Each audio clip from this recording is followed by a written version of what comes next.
Perseteruan Luhut Binsar Panjaitan dan Haris Azhar ternyata sampai menyita perhatian mata Najwa. Hal itu terlihat dalam acara Mata Najwa dalam acaranya beberapa waktu lalu yang mengundang kuasa hukum Luhut dan Haris Azhar. Kuasa hukum Luhut tidak hanya menuding Haris mencemarkan nama baik kliennya, tetapi ia mengungkapkan bahwa sebelumnya Luhut pernah bertemu dengan Haris. Dalam pembicaraannya tersebut, Haris pun meminta bagian dari saham Freeport. Seperti apakah kebenarannya?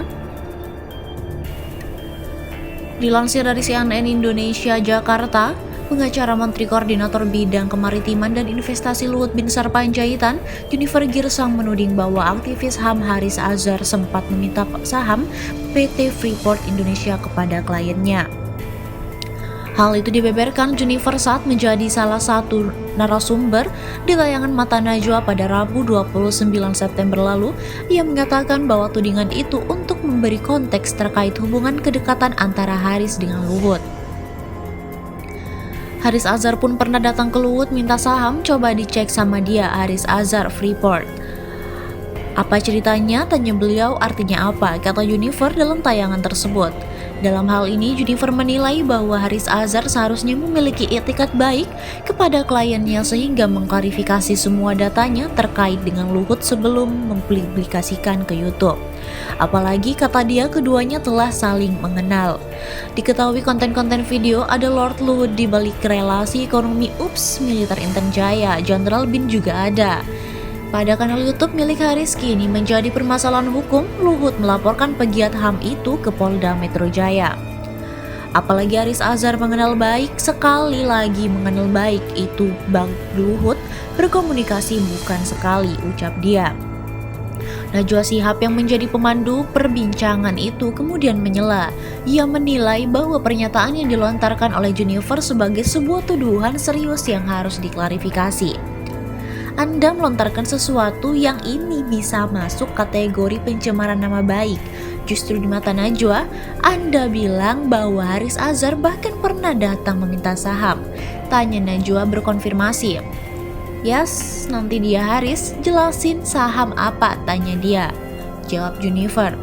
Dalam tayangan itu, hadir juga kuasa hukum Haris Azhar Nurholis Hidayat. Ia lantas langsung mencoba mengklarifikasi apa yang disampaikan oleh pengacara Luhut. Namun demikian, pembahasan mengenai saham Freeport itu tak berlarut. Nurholis memilih untuk menjelaskan data-data yang dikumpulkan kliennya terkait proses pembuatan video yang dilaporkan ke polisi. Upaya Haris Azhar untuk mendapatkan fakta yang dianggap bohong itu tidak main-main. Kami serius, kami punya standar tinggi tentang integritas data dan kami menilai. Gitu ya, klien kami menilai bahwa laporan ini sangat kredibel, cetus Nurholis. Dalam hal ini pula ia merujuk pada riset yang diterbitkan oleh sejumlah LSM bertajuk Ekonomi Politik Penempatan Militer di Papua, kasus Intan Jaya. Adapun sejumlah LSM yang terlibat misalnya seperti Walhi, Kontras, Greenpeace, dan lainnya.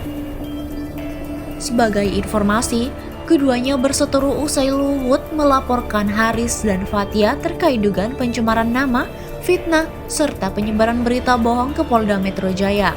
Laporan Luhut terdaftar pada nomor STTLP-B-4702-9-2021-SPKT-Polda Metro Jaya pada 22 September 2021.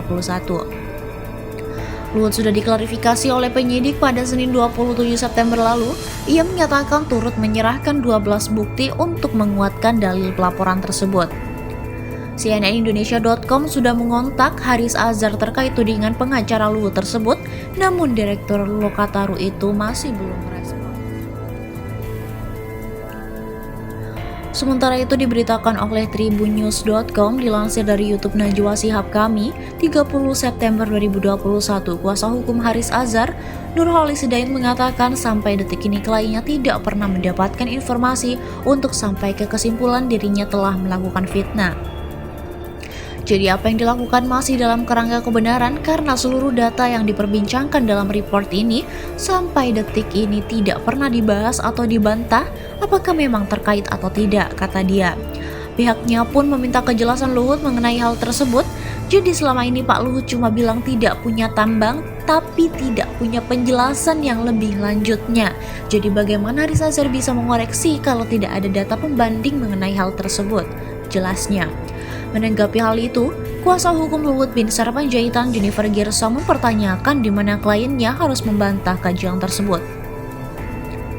Medianya di mana? Anda kan bukan media cetak. Anda kan yang menyiarkan, bukan di media elektronik. Itu ada hak bantah, kata dia.